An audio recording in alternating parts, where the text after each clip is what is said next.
আজকে আবার বিভিন্নভাবে বিভিন্ন গোষ্ঠী মাথা চাড়া দিয়ে উঠছেন। সংবাদ মাধ্যমের স্বাধীনতাকে নিশ্চিত করার ব্যাপারটা তিনি বারবার করে বলেছেন। এই সরকার, আপনারা জানেন যে দীর্ঘ সংগ্রামের পরে এবং আমাদের প্রধানমন্ত্রী অনেক নির্যাতনের পরে আজকে আমরা একটা রাষ্ট্র পরিচালনার দায়িত্বে এসেছি। এই দায়িত্বে আসার পরে পরে যে ঘোষণাগুলো তিনি দিয়েছেন, সেই ঘোষণার মধ্যে কিন্তু আমাদের সংবাদ মাধ্যমের স্বাধীনতাকে নিশ্চিত করার ব্যাপারটা তিনি বারবার করে বলেছেন। এবং আমি ইতিমধ্যেই যেটা লক্ষ্য করছি, তিনি আপনাদের সকলের সঙ্গে মত বিনিময় করছেন। মত বিনিময় করে যেটা কিছুক্ষণ আগে আমাদের তথ্যমন্ত্রী মহোদয় বললেন যে তিনি গোটা সংবাদ মাধ্যমে যেন একটা শুভ বাতাস, সুবাতাসময় সেই রকম একটা পরিবেশ তৈরি করার চেষ্টা করছেন। দুর্ভাগ্য আছে আমাদের যে বাংলাদেশে আমরা সবসময় কিন্তু সহজেই সবকিছু সোজা পথে পাই না। আজকে আবার বিভিন্নভাবে বিভিন্ন গোষ্ঠী মাথা চাড়া দিয়ে উঠছেন, তারা বিভিন্নভাবে সমস্যা তৈরি করছেন, অনেকের আইন শৃঙ্খলা পরিস্থিতি নষ্ট করছেন। আপনার স্বাভাবিকভাবে যে সমস্ত যে কথা কিছুক্ষণ আগে বলা হলো যে আপনার সোশ্যাল মিডিয়াতে যে সমস্ত আপনার প্রচারণা হচ্ছে, যে সমস্ত অপপ্রচার হচ্ছে, এই সব কিছু মিলিয়ে কিন্তু সমাজকে আবার ভিন্ন পথে পরিচিত করবার একটা উদ্যোগ আছে। নন ইনভার্টার এসির দামে ঘরে আনুন বিদ্যুৎ সাশ্রয়ী ইনভার্টার এসি। এখন 1.5 ton my one inverter AC মাত্র 48,900 টাকা পাওয়া যাচ্ছে মিনিস্টার শোরুমে।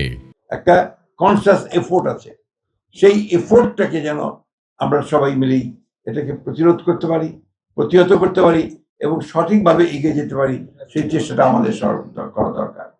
আমি এর আগেও বলেছি যে আমি ব্যক্তিগতভাবে কিন্তু একজন একেবারে একটা লিবারেল ডেমোক্র্যাট। আমি হচ্ছে উদারপন্থী গণতান্ত্রিক দল।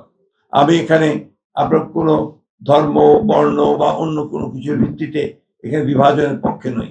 আমি সকলকে সমান অধিকার দেওয়ার পক্ষপাতী একজন মানুষ। এই জন্যই আমি সবসময় বলে থাকি যে বিএনপিকে আপনারা যদি কেউ মনে করেন যে বিএনপি একটা বিপ্লবী দল, সেই বিপ্লবী দল কিন্তু বিএনপি নয়। বিএনপি একটা লিবারেল ডেমোক্রেটিক পার্টি। এটাকে আপনার সবসময় মনে রাখতে হবে আমাদেরকে।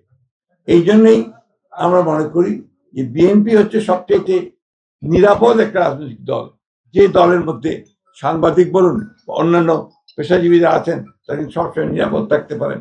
কারণ বিএনপি অন্যের মত সহ্য করবার একটি রাজনৈতিক দল এবং সেইটাই আমরা বরাবর করে এসেছি।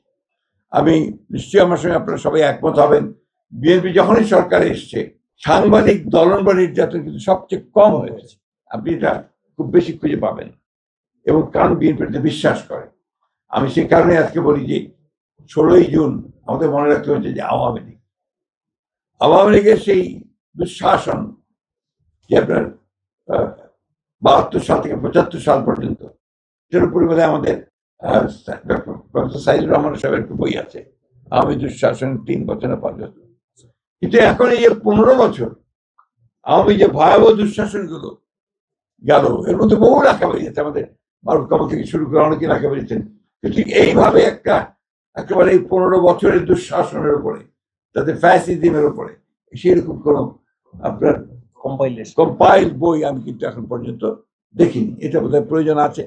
আমি অনুরোধ করবো আপনাদেরকে, যারা আপনারা লেখালেখি করেন তারা এইদিকে একটু যোগ দেন। আমি তথ্যমন্ত্রীকে অনুরোধ করবো যে বিষয়টার উপরে একটু আপনার নজর দেওয়া উচিত।